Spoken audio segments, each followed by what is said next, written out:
Black people have this issue thinking we're constantly under arrest. We're not. Your freedom begins when you remove the shackles. Now we have a voice. It's just not those times anymore. I'm not gonna call Bill Clinton the first black president. I'm not gonna support Kamala Harris because I'm black. I don't give a shit. Kamala was really trying to stand behind that black thing. People just think black people are just so dumb. As long as you don't kill anybody, steal from anybody's pocket, shed anybody's blood, in order for you to win, even if I have to lose my life to ensure everyone that surrounds me is well taken care of, then I've lived a well-fulfilled life and I've done what I was supposed to do. We're kicking off. How's everybody doing? OTM the podcast, episode 002. We're pretty much on the ball, on the roll, kicking off. How you doing, Kara? You're good? I'm nervous. Why? I don't know, but I feel like the first time I did it, the camera really broke me down. Really? So it did. But I feel like I'm getting the hang of it still. You are. Even to say that you're nervous in real time, because you're not really the admit to your weakness type of person. So not that being nervous is a weakness, but you're not the type to really say that. Yeah. Especially knowing that I felt like saying it out loud would make me less nervous. Okay. So. Okay, that's good. What are we talking about today? That's good. We got a couple things that's on the menu for today. We got the whole Blueface saga. Fortunately or unfortunately, Blueface is on road now, wreaking havoc. We're going to be talking about Bronny and if he's lived up to the position that he was drafted in or if he's just another Nepo baby. We're going to be talking about Stefon Diggs and the irony of how great of a season he's having. I know this is not really your forte or your department, but Stefon Diggs is having a really good year. He used to play for the Buffalo Bills, and he got traded to the New England Patriots. When he got traded to the New England Patriots last year, he wasn't doing so well, but this year he seems to be having a really good season. And he's dating Cardi B, obviously, as you would probably know. And yeah, I want to kind of talk about that. I know our viewers would be interested in seeing our viewpoint with that subject matter. So it's pretty much those are the topics that we're going to focus on and centralize. We're going to get into it. Let's kick off. Cardi B's claim, at least according to what I know, and obviously this is more your forte, so you can fill me in if I'm missing anything. But Cardi B, essentially, her claim is that Offset was not only cheating, but doing a whole bunch of other stuff, which I'm assuming she's choosing to protect his face because he's the father of their children, or for whatever other reason she decided to protect his face. And essentially Cardi B saying that it made sense for her to leave Offset to talk to a guy like Stefon Diggs. Now, when I say a guy like Stefon Diggs, I'm not excuse me, not characterizing Stefon Diggs. It's more so about me just basically looking at someone that's an athlete, someone that has 3 kids or maybe even 4 kids on the way. Yeah. So tell me, in your humble opinion, what do you think about that? How do you feel about the idea of Cardi B walking away from her family, even if her family wasn't necessarily doing great? How do you feel about her walking away from her 3 children with Offset, or did they have 4? Was it 3 or 4? I think it's 3. I think they have 3 now. She just had a daughter. Honestly, the first thing I would say is I just feel like people really don't understand the concept of marriage. That is something that you do and you're supposed to stick through in and throughout. But whatever, I guess he was cheating and who knows what she was dealing with in that relationship. But for me, it's I just don't see the logic of leaving your husband to go be someone's 20th BM. It just doesn't make sense, especially for the reasons you're leaving him for. He literally has 2 or 3 other girls pregnant right now while you're pregnant. But you just left your husband for being a cheater. So you're saying that when you get married to somebody, essentially you have to stick with that person no matter what they do to you? No matter what the girl does to the guy, no matter what the guy does to the girl, you guys should just stick together and just ride it out kind of thing? Is that what you're saying? I think people should do a better job at vetting and choosing their partners, because at the end of the day, like, marriage is a lifetime contract. Like, you're marrying a man like Offset. I don't know why you're so surprised if you have to deal with infidelity. Like, this is something typically rappers do a lot. Like, they cheat, and you know that. So I don't. Well, I mean, girls assume that men cheat in general, but that doesn't stop women from being in relationships. Because at the end of the day, every girl feels like they're going to be the reason that that guy changes or becomes a version of himself that is good for her, like it's good for the family. Remember, like if I'm cracking to you per se, or let's say me and you are dating, and it's not that I'm cracking to you, but we're dating already, and you know that I'm a certain type of individual, you're gonna still feel like, because you're who you are, that I might or I could change for you. Like, that's like a notion that a lot of girls have. Sure, you like, can feel like that all you want, but like when Yeah. you do come to the realization that you can't teach a dog, old dog, new tricks, that's gonna be your problem. Like, at the end of the day, the man's like, I'm pretty sure she's dealt with. I don't know their relationship. I don't know Cardi B. Obviously, I don't know Offset, but I'm pretty sure she's dealt with infidelity issues prior to them being even married anyway. So it's like, if you know that's who he is, and you still go up on the altar and you say I do, and you say till death do us part, it's like, I just don't get why you want to go back and try to retract. Like, you know who this man is. It's not a surprise. And sure, he could change for you. Sure, he can become a better man. But at the end of the day, you kind of want to you kind of want to expect him to be the man that he's already been throughout the relationship before you guys got married. So what if there was more to it? Like, he was like hitting her, like being abusive, or like giving, like burning her. Like, when I say burning her, I'm talking about like STIs, like stuff along those lines. Like, what if it was on that level? Then what do you do if the man you're moving with, that you're supposed to have a family with, like, he's giving you bare bun, he's burning you, he's beating you up. Then obviously it's justified. But someone like Cardi B, like, if he was beating on her, she would have been said that. Like, I don't think he beats on her, but at the end of the day, I don't think so either. I don't know, but I feel like she's the type, because she's so like extroverted and talkative, and she's very like the type to share everything on social media. She would have said that. And it's like, What if she hid it to protect his image because of their children? look how much shit she already said about him already. So Facts. it's like what's too much and what's not enough. Like, if you were trying to protect your children, you wouldn't have gone on social media and said anything anyways. And honestly, to leave Offset for cheating and then to go be with Stefon Diggs, that's just fucking stupid. Like, I just don't get it. And you're still fucking married, and you just had a kid like 2 seconds ago. Yeah. And it's like, we already know Stefon's good in basketball or whatever the fuck. He You know played- you're he successful. Karen, he plays football. Yeah. It's like, we know you guys have money. Like, we know the kid's gonna be well taken care of. Like, that's not the issue. It's just like, you're just bringing kids into unstable situations. Like, it doesn't make any sense in my opinion. I actually really messed with the last part that you said. Like, you're bringing children into an unstable situation, and that's just not fair for the kid who completely did not ask to be here. I feel that 100%.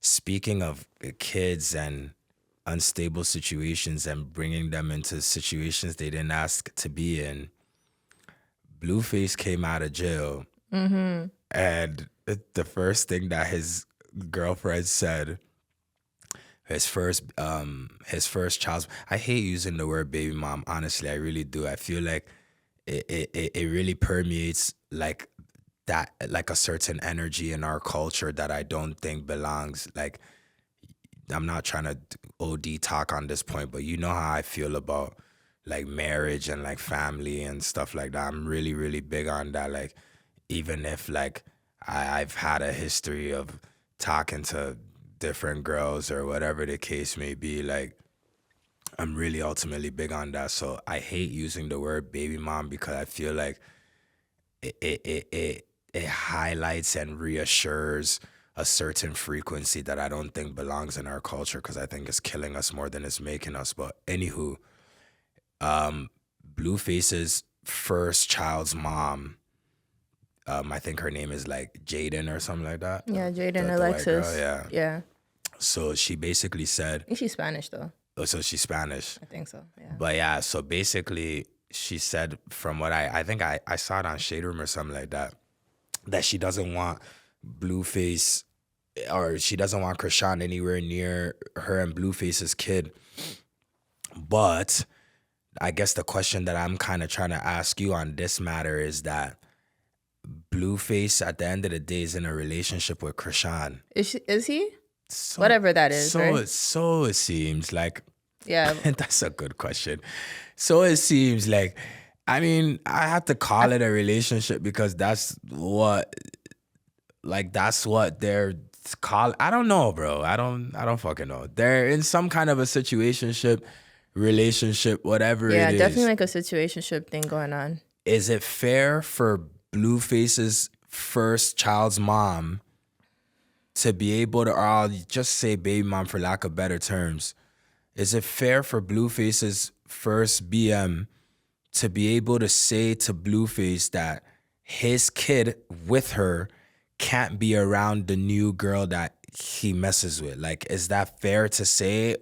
Is she allowed to look at the behavior of Krishan and make a decision? Like, with good reason. Like, at the end of the day, I'm not a mother, but if I was, like, I wouldn't want someone like Krishan like around my child. So I think it's perfectly fine for her to establish those boundaries. Like, Krishan is literally irresponsible. Like, she's just always drunk. Like, I wouldn't want that person around my kid. And it's like, they already have issues. Like, the reason why Krishan don't have a tooth is because Jaden like knocked it out or something. I actually don't know how that fight or that situation transpired. I had no idea. I swear to God, you just put me on that. But yeah, the Jaden's responsible for her. Like, they have like, it's like Tizik between them. So it's like, bro, if you guys don't want each other's kids around each other's kids, then actually no, I feel like the kids can be around each other. But like, if she doesn't want Krishan around her kids, I think that's cool until she feels like she's okay with it. So, so you're agreeing with the fact that a mom is allowed to like make that decision on her own on behalf of the kids and the dad? Like, so basically, let's say Blueface does want his kid around Krishan because he wants his kid around the kid he has with Krishan. Like, he has a kid with Krishan and he has a kid with Jaden, right? He wants his first kid that he has with Jaden around his kid that he has with Krishan because he wants his kids to be siblings and get to know each other and be close. You're saying that the mom is allowed to make that executive decision and say, nah, I don't care what the dad wants. I don't want my kid around these kids, or I don't want my kid in this environment. Like, is there, I'm going to ask it better. Is there ever a moment where a mother is allowed to act like a child only belongs to her? No, but I'm not surprised or confused as to why she doesn't want Krishan around. Like, at the end of the day, I think it's fair. I don't think it's something that really needs to be debated why like Krishan shouldn't be around her kids. Like, you can bring it up to the father and be like, look, like, first of all, their relationship is unstable already. Like, Krishan and Blueface, like 2 weeks ago, she was posted up with another nigga. So it's like, who, Jaden or Krishan?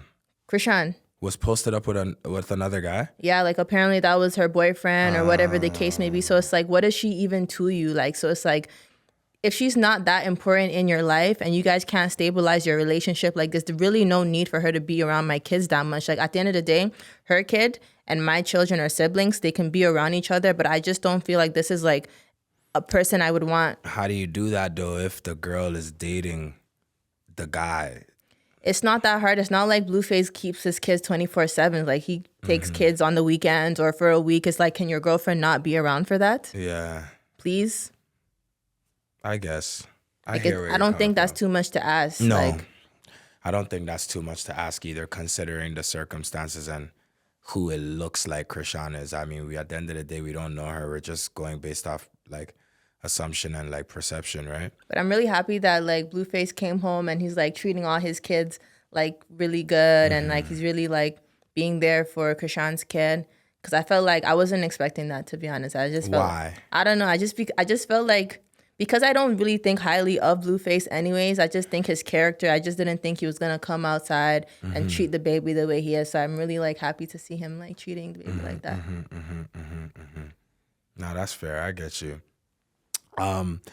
Just to kind of switch and talk about some different issues. I guess this is a little less celebrity related and more just related on a basic level. So as of November 2nd, I mean, by the time they watch this pod, it would have been a few days from then, or a couple of weeks actually from then. But as of November 2nd, Doug Ford decided to get rid of all the speeding cameras in Ontario. Yeah, I Thank know. God. Obviously, on one end, like the speeding cameras was like cool or whatever, because it keeps like everyone regulated, I guess. But it's like, I don't know, bro. That shit really pissed me off. Like, I really always looked at those speeding cameras like it was such like a money hoax. Like, it was such a money grab. And for people to be, and for them to start that after the pandemic, because that came after the pandemic. Like, I think they kicked that off in 2022. Hold on, let me chat GPT when the speeding cameras came out in Ontario. Hold on, let me check this out real quick. When did speeding cameras start taking Really, it came out in 2022. I feel like they just put that shit up. in Ontario, Canada? We're gonna find out right now. Exactly. It started taking effect. It started taking effect July 2020, but they really kicked it off in 2021, which to me is like so evil on so many fronts because Of the CRB and stuff like that. what do you mean the CRV? Was it Serb and like stuff like that? Because they're giving out bare money. Like, Well, I think what you're thinking is that they're trying to get the money back after they gave away bare money, which I agree. I think they were trying to do the same thing as well too. Like CRB, yeah. That's what you're referencing. Like, I just think it was so nasty that like they literally upped like parking tickets. They put cameras on road to try to get money. It's just like, bro, like at what point do you guys realize that like people are poor? Like, honestly. And I'm not trying to patronize anybody. Like, by the grace of God, like, I'm pretty blessed. I'm okay, and so are you. So, nah, that shit's still annoying. but it's just really annoying. Like on every front. I don't care if I have $1 million. And then I don't think I've ever paid a ticket once in my life. Like when my dad goes to the end, because my stuff is under his name, he'll just be like, hey, like we owe X amount of money. So I know that like when you don't pay a ticket, it gets like doubled and stuff like that. No, not double. So what it is it can come close to double, to be honest, actually. No, it can come close to double. So back in the day when tickets used to be $35, it would actually damn near triple. So it would peak at $100 if you didn't pay. It would peak at $100 and then stop. Now that tickets are being given for $60, it's not doubling, but it's still peaking at $100. But essentially, if you don't have money to pay your ticket right away, in order for you to be allowed to drive without having an illegal license plate, you need to pay whatever Service Ontario tells you owe when you get there.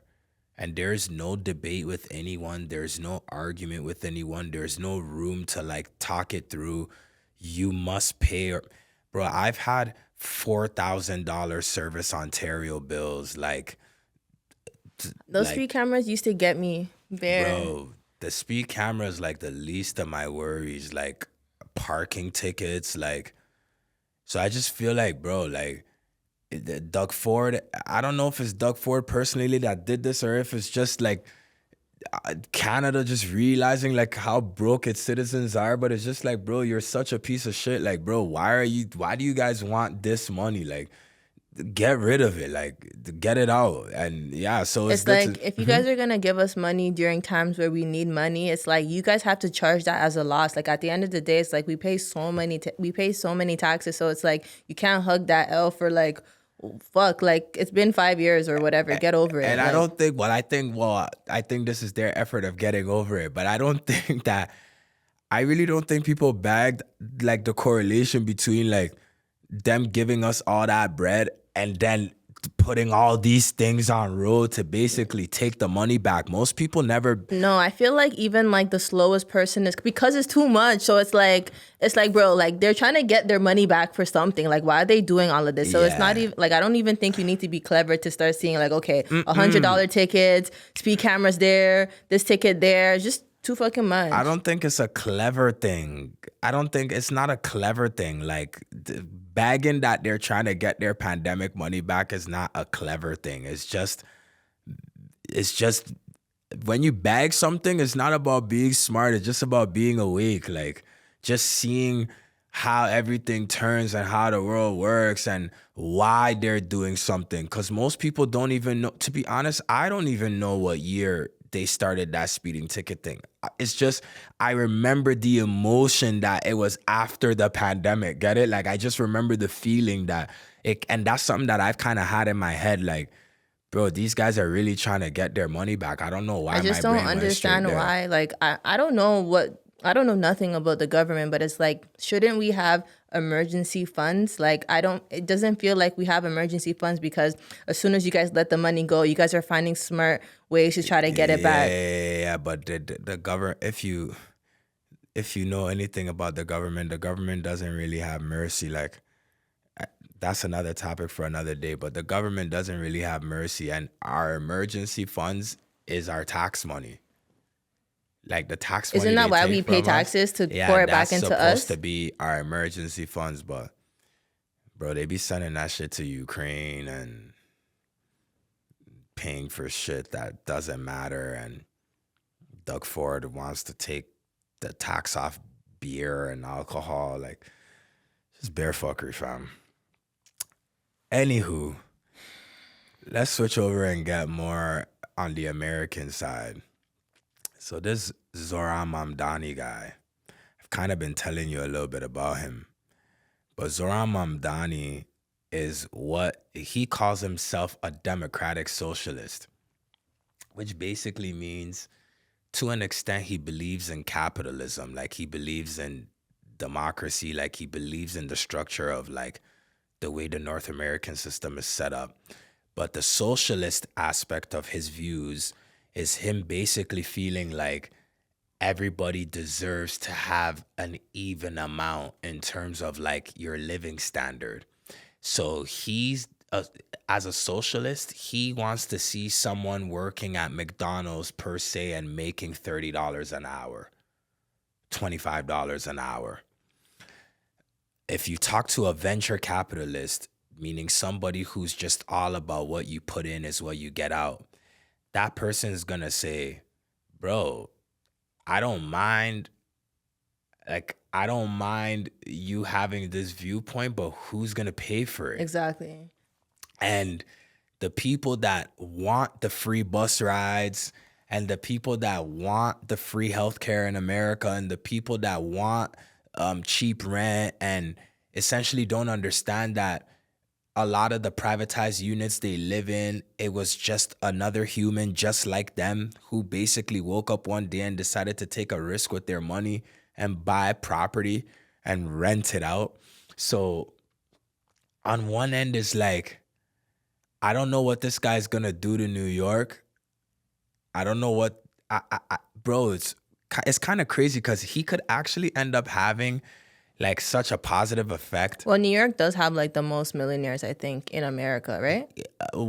They're up there. Yeah. I don't know which state has the most millionaires, but I know New York is up there. they're for up sure. there. California used to be really up there as well too, but because of Gavin Newsom and all of that So stuff. what's your opinion on his views? To be honest, I like change. I like anybody who goes against the system. Like, I like anybody who tries to, for like lack of better terms, like draining the swamp. Meaning like anybody who goes against like just that indoctrinated old school 100-year-old system where it's just full of hidden corruption and all these politicians have their internal agendas and they're literally just using us for whatever political agenda they have in order to essentially fill their pockets and their family members and the people around them, in order to really maximize their power. I really like that Mamdani wants to fix that. But I also do think that he's extremely unrealistic in the things that he wants to do for New Yorkers. Like, Okay, so as an entrepreneur, because you're an entrepreneur, you have your trucking businesses. How do you feel about, like, let's say you were to live in New York, right? Like, if you were in like the top 10%, basically, essentially, he's gonna want. I think he said he wanted to tax them 2% more. How do you feel about that?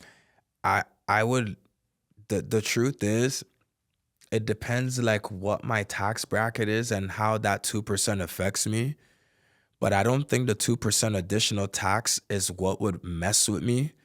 I think it's the force of paid labor and how much I would be forced to have to pay my employees, and like some of the charges and like what it would affect my overhead and like how much money it takes to keep the company afloat. I think for that reason and that reason alone, honestly, if I was in New York currently running Would you vote for him? the trucking company, Would you have voted for him if you were in New York? yes, no, I wouldn't have voted at all. I wouldn't have voted at all. And I know that's such like a cheap cop out, but the reason I say I wouldn't have voted at all is because I don't think a guy with his mentality will help me in my pursuit and my dreams. Like, I would honestly even consider moving my trucking company out of New York and moving it into a different state that Ultimately, fits you me. think that people deserve what they work for, Yes, it's and you shouldn't have to pay people more because they want to have a better place to stay or because they want to live a life beyond their means, basically. I think that people, you earn your keep. I think what you put in is what you should get out. But I also do, the reason I said I wouldn't vote for anybody is because I wouldn't want somebody like Andrew Cuomo, or some of the other candidates that were running against him. I wouldn't really want them to be my representative in New York either. So I guess ultimately it's like, damn if you do, damn if you don't. I respect what he's trying to do. I get it, cause come on, like you know where I came And up where we from, came like from. but But I don't endorse it because I really didn't live my life like that, where I just put my hand out hoping that somebody comes to save me. Like, I really didn't do that. Like, I know the mentality that it took for me to get to wherever here is, and I don't really believe that mentality aligns with the socialist mindset, if I that just makes feel sense. like a lot of people they just put their monies into the wrong things. Like a lot of people were like donating to like the other people. Like I don't know who he was running with. Who's the guys that he was running with? So he was running against Andrew Cuomo, and then this guy called Silva. There was a lot of billionaires donating 1 million, 2 million, Oh a yeah, quarter yeah, yeah, mil, and yeah, it's yeah, yeah, like, yeah, yeah. 7 million. Yes, people were like literally running campaigns and pouring and money it's like into if other people people. really cared about New York for real, it's like you would put that money towards like creating better houses for people Yeah, and stuff like that. Like yeah. So what Mamdani is essentially trying to do is he's not necessarily creating better houses. He's trying to even the level playing field so that the rent hikes can stop.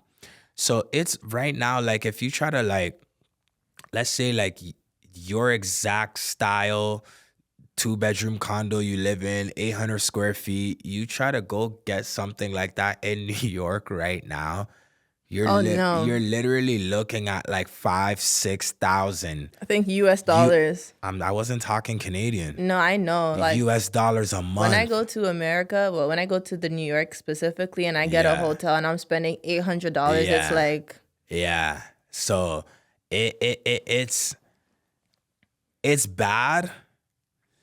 I see what he's trying to do, and some form of economic regulation is needed in places like New York or even here in Toronto. Like, we do need some form of economic regulation, but where I start to support a guy like Mamdani is when I see all the pigs, all the nasty old warmonger, politically evil people going against him.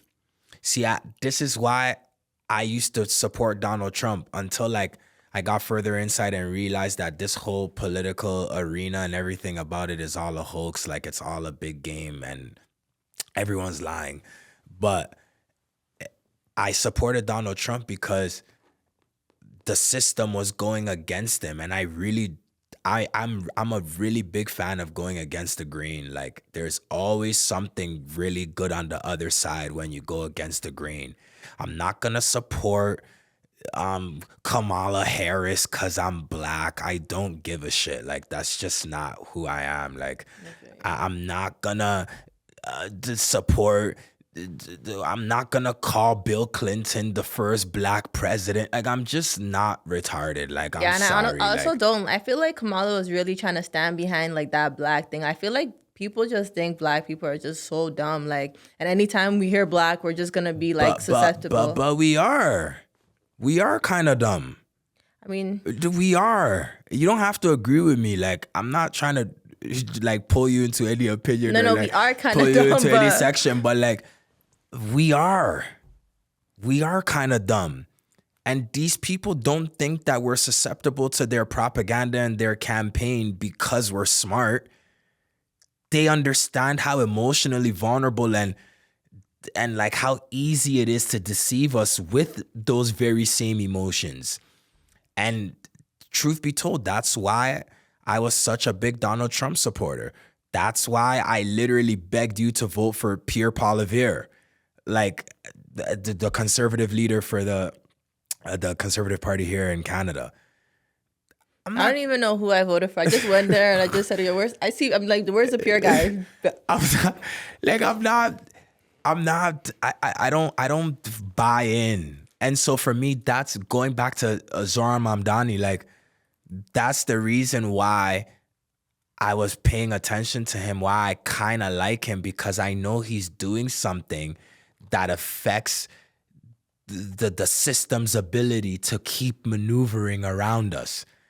This is why I buy into Candace Owens. Like, you know, Candace Owens was criticizing the BLM movement in 2020. Come to find out, they were using all the fundraising money to buy properties. Chat GPT it or Google it. But when you're done... First of all, when you're donating to a foundation like BLM anyways, like what are they promising to use the money for? Like what did they say they were going to use the money for They were claiming that they were going to use the money to improve the lives of like Black Americans. Like they were going to use it for like social programs. They were going to use it to create affordable housing. There's 330 million people in the United States, and out of the 330 million people, I think the percentage of Black people is about 13%. So let's just even say it was 10%. 330 million, that would mean 330,000. 330 million, that'll be 33 million. 33 million humans. And you wanted me to believe that your BLM money was going to improve the lives of all the 33 million people. But this is how they get us. And when I say us, I'm talking about us. This is how they get us. And truth be told, that's actually one of the reasons why like I wanted us to like touch on these kind of subjects like as our podcast continues to move on, because we're just too caught up in being a victim, and it's like it's time to like kind of break out of that. I really want to be a representative that helps Negroes, yes, Negroes, stop being victims. Now, have we been systematically attacked? Have we been systematically isolated or oppressed, or has there been preventative measures to put us in positions to crawl from behind? Sure. But if in 2025, with all the rich Black entrepreneurs, athletes, scholars, and everything else that exists out there, if all these examples don't move you to realize that this racism and this victimhood tag is all just one big hoax, then you're never gonna see and you're never gonna be able to permeate through the system. You're always going to be a victim of the People just system. love to find reasons to justify why they're being stagnant, and it's very easy to be like, well, they raped and kidnapped us and enslaved us and beat us, and it's like, I hear you, but that was like 400 years ago. Like that was, Exactly. why are we why are we still Exactly. talking about it in 2025? Exactly. You don't even know your great great great great grandmother. It's like, Bro. but you're talking about, oh well, we were enslaved. Bro, you don't know what that looks like, what that feels like. Systematically, you're so far removed from that. Our teachers in our schools and shit like that, do they have some inherent level of like racism or like prejudice or something? And honestly, now we have a voice. It's like things just can't, it's just not like those times anymore. It's like if you're at work and you feel like you're being racially profiled, like you can sue for discrimination. It's like, it's not the same. It's like, I just don't feel that leaning on that wall is productive in any way, shape, or form whatsoever. And I really hope that by the time we're a couple years into this podcast, that we build a fan base or like we build a following of people that really want to be free and free their mind. And I'm going to look in my camera and I'm going to tell whoever is going to see this specific portion of the video, your freedom begins when you remove the shackles from your ankles and you stop thinking that you're under arrest even when you're not. Your freedom begins when you remove the shackles from your ankles and you stop convincing yourself that you're under arrest even when you're not. Black people seem to have this issue with thinking that we're constantly under arrest, when in reality, we're not. Bro, go to school, pick up a hobby, read some books, educate yourself, network. If none of those things make sense to you and you want to put it all on the line, excuse me to say, take whatever necessary risks fit your life, your mold, your consciousness. As long as you don't kill anybody, as long as you don't steal from anybody, as long as you don't shed anybody's blood in order for you to win, do something. My dad told me that when I was a young age, and honestly, I've stuck with that for probably my whole life. As long as you don't kill anybody, as long as you don't steal from anybody's pocket, or as long as you don't shed anybody's blood, in order for you to win, nothing is real. Everything is a figment of our imagination. Everything is a figment of our imagination. Do whatever it takes, even if you have to be the sacrificial lamb, in order to protect the generations to come. See, if people valued family a little bit more and people valued legacy and people valued generational wealth truly, you would understand that, hey, I was born in Driftwood, Jane and Finch.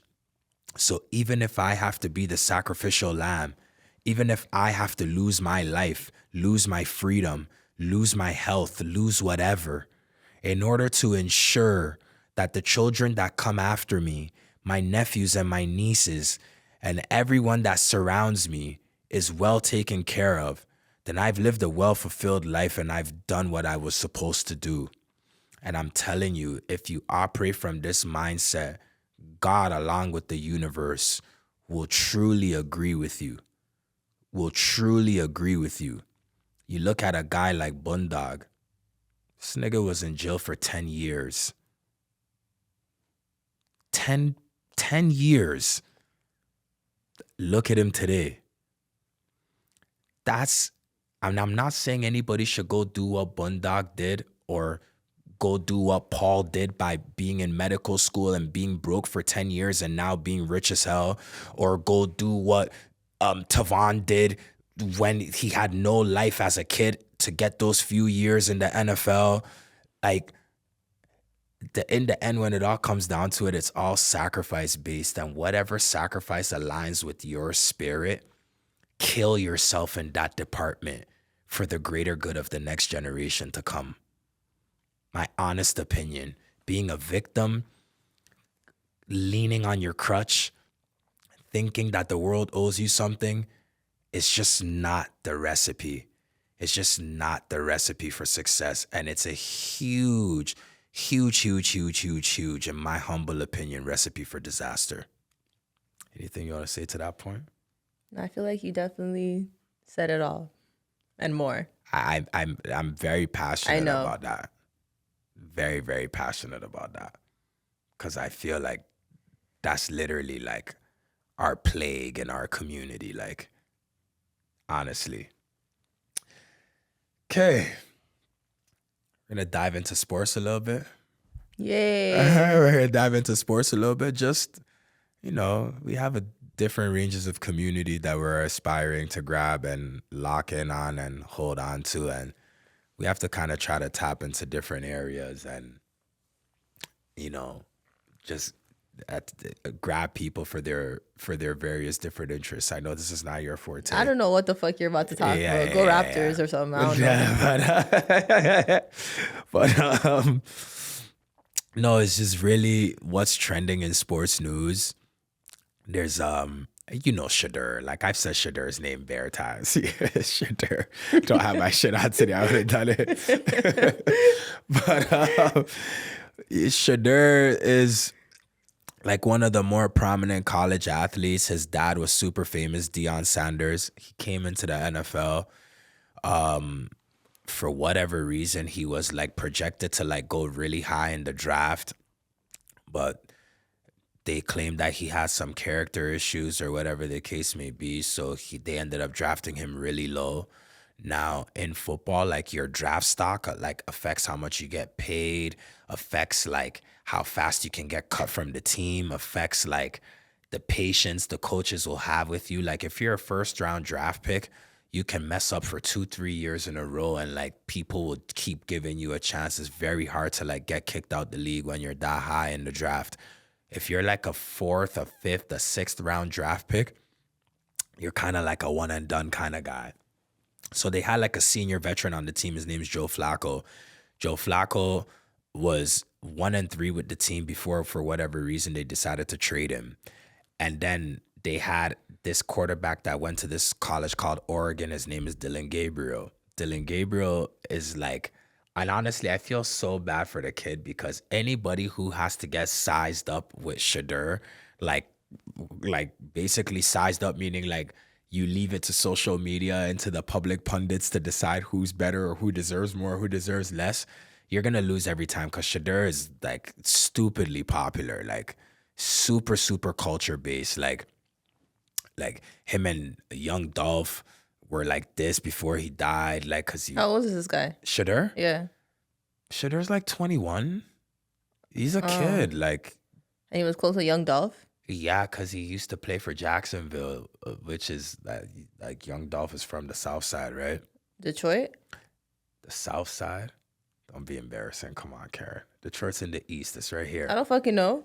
Detroit's in the East Coast. I don't know East, left, West. Yeah, I don't know. so like that whole Memphis, Jacksonville, like Florida, like the southern part of Alabama, like the southern part of America.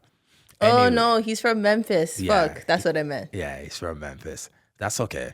But my point I'm getting at is it's like because Shadur played in Jacksonville, they ended up building a close relationship to the point where even after Young Dolph died, Deion Sanders and them still hold down his sons. Anyways, Dylan Gabriel is now like basically on a microscope lens, like every game he plays, and he's playing like ass. Like he's not a good quarterback like in the NFL right now. And it has everybody basically saying like, yo, Shadur like needs to get in like right now. Like Cleveland's 2-6. They just completely suck. Nobody knows if Shadur's not getting in at this point right now because Cleveland just doesn't want to deal with the noise of like why they took so long to put him in, if he actually sucks, or if like this is just some deeper controversial issues, but see, stuff like this is what makes me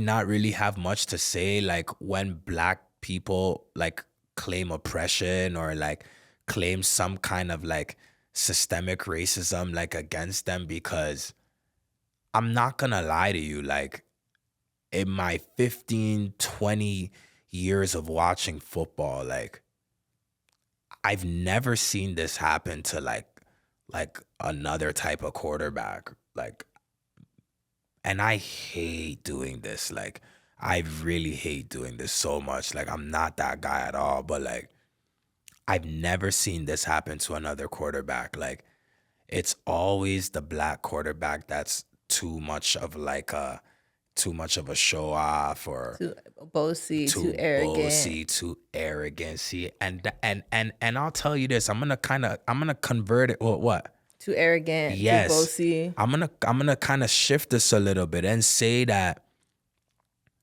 we as black people have also done this to each other the most.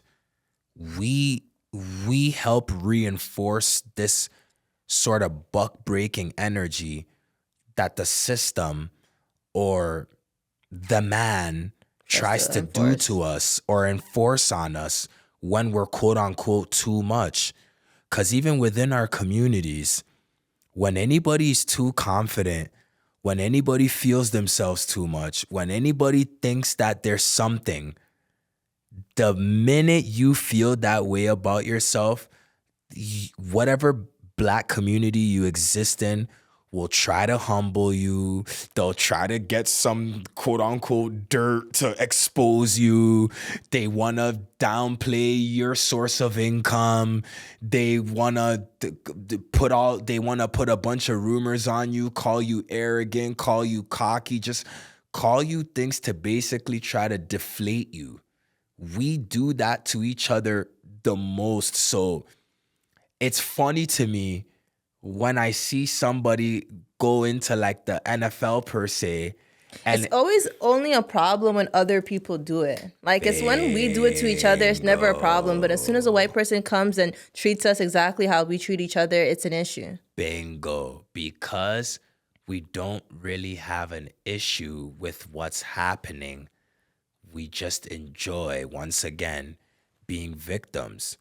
But if we had such an issue with the system trying to humble us every time one of our people or one of our kind is at the top, why do we do it to each other? Why do we do it to each other? That's bro, and you see it. Like, you see it happen all the time. Like, you see it with Bronny James as well. You know, like Bronny James was a second round pick. I think he was drafted 45th overall, or was it 45th or 52nd? Hold on.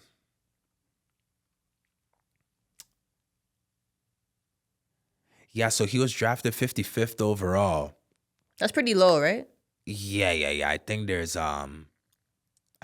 58 picks or 59 picks. So he barely made it. And even then, the only people you see online with all these jokes and trying to minimize what he's done, him getting into the NBA, is us. We're the only ones and we make it easier for everyone else to do it. It's so funny because if they had children and they were in a certain position, they would want their kids to be able to benefit off that position that they're in. It's common sense. Well, like what? What do people work hard for? I don't want my kids to suffer. I don't want my kids to go find a link. There's nothing cool about hustling. Bro, we hustled because we had to. I hustled because I had to, not because I wanted to. I don't want my kids to hustle. I want my kids to be begging for an opportunity. I want to have the power and the leisure and the ability to create an opportunity. And if I play for the Los Angeles Lakers and my name is LeBron James and I've given the league 20 years of hard work, and now I make a little nudge at an owner to say, if you want me to stay on this team, because I make you damn near $100 million a year just by existing, bring my son. And it's kind of messed up because if you look at his stats and you look at the way he's played, especially this year, or even like towards the ending of last year, for the position that he was drafted at, he's played great. The thing is, they wanted to say that before he even got into the league. They wanted to say, oh, of course he's going to get in the league because he's LeBron's son. Like, they just knew he was going to get into the league. They were ready to say, like, he's not good enough to be in that position that he is. They just want to have something to say. Karen, that's called confirmation bias. It's like when people meet you and they've heard something about you, or when people meet me and they've heard something. Let me use myself for an example. Let me not even use you. Especially within our Ghanaian community, like one of the resounding ideas around me is that I'm arrogant or I'm cocky or whatever. Yeah. So imagine if I walk into a room and I decide within myself that I just want to be reserved. Like, I don't want to be hyper exposed. I'm not like a giddy person in general, bro. You seen even for Burma's wedding, like I told you how much I had to drink just to even be able to dance. Like I'm just not a giddy person. But because of confirmation bias and the idea of arrogance and cockiness being surrounded around me, if I walk into a room and I put that reservation act on, one man can put on that reservation act and he'll be considered to be shy. Another man puts on that exact same reservation act and he's considered to be self-righteous and cocky. He thinks he's too good. He doesn't want to talk to anybody. So I don't want to make this a segment of our conversation about me. But the same thing about like if there was a pretty girl and there was a female that was less attractive, if they were both being reserved in their corner, the one that's less attractive would be shy, would be timid, whatever the case may be. The other one stuck up. And that's the confirmation bias that we operate in as humans. And honestly, the reason why we have this confirmation bias is because it helps ease our personal insecurities. Black people just be thinking they're too good for shit, and they also only accept white people or any other races being better than them. Like, you're allowed to be rich, you're allowed to be successful, you're allowed to be anything as long as you're white because you're supposed to be white and successful. Or anything other than them. Anything. The Iraqi or Persian. It's like people really need to get comfortable with not being the smartest in the room, with not being the prettiest in the room, with not being the richest in the room. It doesn't take away from who you are. But it's like as soon as people come in and they're confident and they like themselves, it's like it becomes like an attack on them. It's like, I didn't do nothing to you. And just because I think this way about myself doesn't mean I think less of you. And doesn't mean you need to think less of yourself. People can't stand when you make them have to think about where they might have deficiencies. Because when people see you and they see this, they think for like automatically by default, you guys are the same. So when they see you operating on a different frequency, they see you just shining and being successful, they just somehow try to like, I don't know what it is. Like they just get super insecure because it's like, how are we the same? But you are able to do this, but I'm not. And I was just saying this on my Snapchat the other day. Like at the end of the day, people can't praise what reveals their stagnation. Like if people see you, you're just a reflection of everything they're not doing, and they just don't like it. Yes. But they accept it when it's white people, like because white people are supposed to be rich. Yes, you're absolutely right. But I think in that specific instance, we take skin color and we relate it to proximity. When you see one of your own, it feels close to home. It feels like it's someone just like you. They're supposed to be poor just like you. They're supposed to be unintelligent or lack the ability to articulate themselves or lack the ability to control a room. You see, you don't see somebody like me and expect me to speak a certain type of way. So when people hear me actually speak for an extended period of time, bingo, you're a smart ass. You think you know it all. Bingo. You're self-righteous. Bingo. if you see a white person or you see any other race speaking with clarity or speaking with good grammar or You're just speaking with speaking with high form of authority, function, like yes, or speaking with a high level of authority or speaking with vindication, do you see that person and think, smart ass? Like, you're not it's the thinking same that. thing they try to do to Candace Owens. Like she thinks she's all that. She thinks she's so smart, all because she has an education and she uses her knowledge and she's trying to share whatever the fuck. I don't even watch Candace Owens, and honestly, you got me to kind of like her because it's like I don't see why people don't like her, and I bought into like the whole she's what do they call people? What do they call? She's a A coon, coon. I bought or into all like, that shit. But after I listened to her, it's just like, bro, like she just says shit that makes sense. And it's like, whether you guys want to like it or not, she just says the truth. Like, so where I come from, the trench that I came from, what I've been through, the decisions I've made in order to be who I am, I it's it's it's humanly impossible for me to be a coon. I'm too black and too African to be a coon. I can't be a coon.